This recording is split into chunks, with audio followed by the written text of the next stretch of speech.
Once upon a time, in the dusty streets of Agrabah, lived a girl named Jasmine. She wasn't a princess. She was a clever street rat in abaya, stealing bread to survive.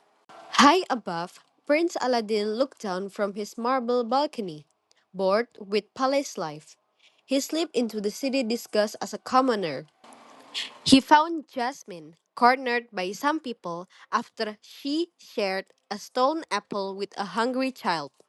Aladdin grabbed her hand. They sprint through the alleys until they reach a secluded rooftop.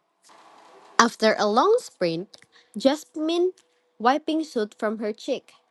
What's your name? Aladdin, he replied with princely bow that didn't match his rags. And you?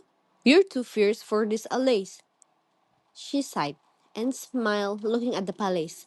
I'm Jasmine. Must be nice up there, yeah.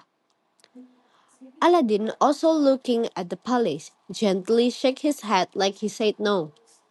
Looked back at Jasmine and said, but if I were king, I'd make you my queen. We'd fly above the cloud and never look back. Do you trust me? She laughed.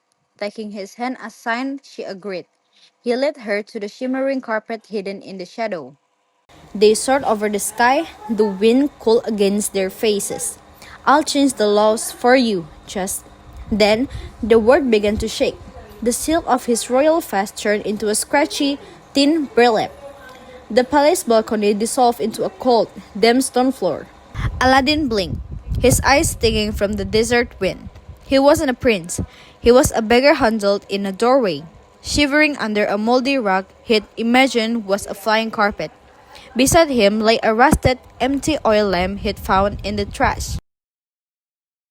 He looked up at the real palace on the hill. High above, the real Princess Jasmine stood on her balcony, a tiny silhouette of gold and sapphire. She didn't know his name. She didn't know his face. And as the sun rose, Aladdin picked up his begging bowl, the taste of the dream still sweet and bitter on his tongue.